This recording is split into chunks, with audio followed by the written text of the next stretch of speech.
Good morning my dear students. अभी हम लोग लगातार 3 दिन से बेसिक अकाउंटिंग टर्म्स के बारे में जान रहे थे कि ऐसे कौन कौन से वर्ड हैं, ऐसे कौन कौन से शब्द हैं जो लेखांकन में जनरली यूज़ होते हैं। तो उसमें बहुत सारे वर्ड के बारे में बताया गया और अभी बहुत सारे वर्ड रह भी गए हैं, लेकिन जो ज़्यादा यूज़ होता है उसी पर ज़्यादा हम लोगों ने फोकस किया था, जैसे capital, drawing, goods, purchase, sales, purchase return, sales return, debtor, creditor, stock, cost, profit etcetera. बहुत सारे वर्ड। तो नॉर्मल 2-3 दिन में जितने वर्ड हम लोगों को बात करनी थी, जो बेसिक चीज़ें थी, जो जनरली यूज़ होते हैं, ज़्यादा यूज़ होता है, उस पर हम लोगों ने बात कर ली है। अब हम लोग बात करेंगे, जब हम लोग अकाउंटिंग पढ़ते हैं, अकाउंटिंग करते हैं, तो अकाउंटिंग का मतलब भी हम लोग समझ चुके थे कि जो भी हम लोग बिज़नेस ट्रांजैक्शन करते हैं, जो भी लेन देन होता है, उसको एक सिस्टम के तहत रिकॉर्ड किया जाता है। तो सिस्टम क्या होगा, कैसे होगा, किस तरह से होगा, उसके भी तो कुछ वसूल होंगे, कुछ नियम होंगे, कुछ उसके भी तरीके होंगे। तो तरीका बनता कैसे है, उसको क्या कहते हैं, उसी को हम लोग आज डिस्कस करेंगे, जिसे हम लोग अकाउंटिंग प्रिंसिपल्स के नाम से जानते हैं, यानी लेखांकन के सिद्धांत। तो आज जानना ये कि लेखांकन के सिद्धांत क्या होते हैं। तो जनरली रूप में मैं बता दूं कि जो भी हम लोग लेखांकन करते हैं, चाहे वो बुक कीपिंग हो, अकाउंटिंग हो या एनालिसिस हो, उसके कुछ रूल नियम बनाए गए हैं, उसकी कुछ गाइडलाइंस बनाई गई है कि किसको किस तरह से रिकॉर्ड करना है, किसको रिकॉर्ड करना है और किसको रिकॉर्ड नहीं करना है। उसका एक रूल बना हुआ है, उसी को हम लोग क्या कहते हैं, अकाउंटिंग प्रिंसिपल कहते हैं। तो आओ कुछ डेफिनेशन देखते हैं। जैसे सबसे पहले हमारे पास एक डेफिनेशन है, institute of chartered accountant of India, जो कि इंडिया के सभी अकाउंटेंट को मार्गदर्शन देता है, गाइडलाइन देता है कि कौन सा अकाउंट किस तरह से दिखाया जाएगा, किसको शो किया जाएगा, कहाँ पर दिखाया जाएगा, कहाँ पर नहीं दिखाया जाएगा, कब दिखाया जाता है, कब नहीं दिखाया जाता है। तो इस सारा कंट्रोलिंग पावर इंडिया में institute of chartered accountant of India के पास है। तो उनके जो डेफिनेशन है क्या है, हम लोग उसको देखते हैं। तो सबसे पहले हमारी institute of chartered accountant of India जो है, उसके हिसाब से क्या डेफिनेशन दी गई है, उसके हिसाब से हम दिखाना चाहते हैं। तो सबसे पहले हमारे पास आता है यहाँ पर कि व्यापारिक संव्यवहारों का लेखा करते समय और वित्तीय विवरणों को बनाने में सहयोगी सामान्य स्वीकृत प्रचलित अवधारणाओं, मान्यताओं और सिद्धांत नियम के समूह को लेखांकन का सिद्धांत कहते हैं। सिंपल चीज़ बताई गई कि व्यावहारिक संव्यवहारों, यानी जो भी हमारे बिजनेस ट्रांजैक्शंस होते हैं, उसको फाइनेंशियल रिकॉर्ड बनाना या उसको वित्तीय विवरणों में दर्ज करना कैसे किया जाएगा, उसकी कुछ अवधारणाएं हैं, यानी उसके कुछ कॉन्सेप्ट हैं, कुछ मान्यताएं हैं, यानी कुछ कन्वेंशन हैं, कुछ हमारे प्रथाएं हैं, यानी कुछ हमारी एजम्पशंस हैं। तो ये 3 चीज़ों को हम लोग क्या कहते हैं, लेखांकन सिद्धांत कहते हैं। क्या क्या? सबसे पहले हमारे पास आता है कॉन्सेप्ट, यानी अवधारणा। दूसरा हमारे पास आता है प्रथाएं, यानी कन्वेंशन। तीसरी चीज़ आती है मान्यताएं, यानी एजम्पशंस। ये तीनों चीज़ मिला करके लेखांकन सिद्धांत बनता है, यानी कॉन्सेप्ट, कन्वेंशन और एजम्पशंस, अवधारणाएं, प्रथाएं और मान्यताएं। ये 3 चीज़ें जो होती हैं, इसी को ऐड कर दिया जाता है। इन तीनों को हम लोग क्या बोलते हैं, लेखांकन के सिद्धांत बोलते हैं। अब तीनों को हम लोग अलग अलग पढ़ेंगे, समझेंगे कि लेखांकन की प्रथाएं क्या होती हैं, लेखांकन की अवधारणाएं क्या होती हैं, लेखांकन की मान्यताएं क्या होती हैं। तो आइए सबसे पहले हम लोग बात करेंगे लेखांकन की प्रथाओं के बारे में कि लेखांकन की प्रथा क्या है। तो सबसे पहले प्रथा समझते हैं। जो हमारे पास बुक्स ऑफ अकाउंट रिकॉर्ड करने के लिए सबसे पहला नियम हमारे पास है, वो है प्रथाएं, यानी कन्वेंशन। तो ये क्या होता है तो प्रथा का मतलब ये होता है कि हमारे पूर्वज इसको करते चले आ रहे हैं, एक रीति रिवाज पहले से चला आ रहा है। तो हमारे बुक्स ऑफ अकाउंट जो मेंटेन किया तो उसमें कुछ बातें ऐसी हैं जो जब से अकाउंट लिखा जा रहा है, जब से बुक्स ऑफ कीपिंग और अकाउंटिंग तैयार की जा रही है, रिकॉर्ड रखे जा रहे हैं, तब से ये चीज़ें अभी तक चली आ रही हैं। तो उसमें हमारी जो प्रथाएं हैं, जो हमारी रीति रिवाज हैं, वो 4 रीति रिवाज हैं।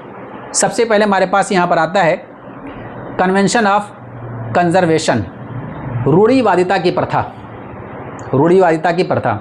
दूसरा आता है यहाँ पर कन्वेंशन ऑफ फुल डिस्क्लोजर, पूर्ण प्रकटीकरण की प्रथा। तीसरा आता है नियमितता की प्रथा, यानी कन्वेंशन ऑफ कंसिस्टेंसी। चौथा हमारे पास आता है सारता की प्रथा, कन्वेंशन ऑफ मैटेरियलिटी। तो 4 तरह की हो गई, यानी रूढ़िवादिता की प्रथा, पूर्ण प्रकटीकरण की प्रथा, नियमितता की प्रथा, सारता की प्रथा। अब ये प्रथाएं हैं क्या, इसको भी जानते हैं। तो सबसे पहले हमारे पास आती है बात रूढ़िवादिता की प्रथा की, कि रूढ़िवादिता की प्रथा का क्या मतलब है। तो रूढ़िवादी प्रथा का मतलब ये है कि हमारे जो पूर्वज थे वो ये मान के चलते थे कि अगर कोई फ्यूचर में, यानी भविष्य में कोई अगर हानि होने वाली है तो उसको बुक्स ऑफ अकाउंट में वर्तमान में ही रिकॉर्ड कर सकते हैं। अगर हमको अनुमान है कि फ्यूचर में कुछ लॉस हो सकता है, फ्यूचर में भविष्य में कुछ हानि हो सकती है, तो उसको वर्तमान ही में हम लोग क्या करेंगे, रिकॉर्ड कर लेंगे। लेकिन अगर फ्यूचर में कोई लाभ होने वाला है, कोई प्रॉफिट होने वाली है, ऐसी संभावना है, तो उसको वर्तमान में रिकॉर्ड नहीं किया जाएगा। जब वो फाइनल प्रॉफिट हो जाएगी तब जा कर के उसको रिकॉर्ड किया जाएगा। इसका मतलब कि फ्यूचर में अगर प्रॉफिट होने की संभावना है तो उसको लेखा नहीं किया जाता है, अगर फ्यूचर में हमारा लॉस होने वाला है तो उसको लेखा किया जाता है। ये हमारे पास है रूढ़िवादिता की प्रथा। तो एक प्रथा ये भी चली आ रही है। नेक्स्ट हमारी प्रथा जो बताई गई थी पूर्ण प्रकटीकरण की प्रथा, यानी कन्वेंशन ऑफ फुल डिस्क्लोजर।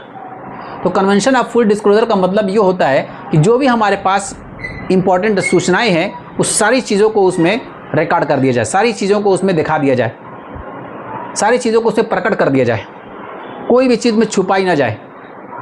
तो जो भी हमारे पास महत्वपूर्ण सूचनाएं होंगी उसको हम लोग पूर्ण प्रकट करेंगे। नेक्स्ट हमारे पास जो बताई गई थी प्रथा वह थी नियमितता की प्रथा, यानी कन्वेंशन ऑफ कंसिस्टेंसी।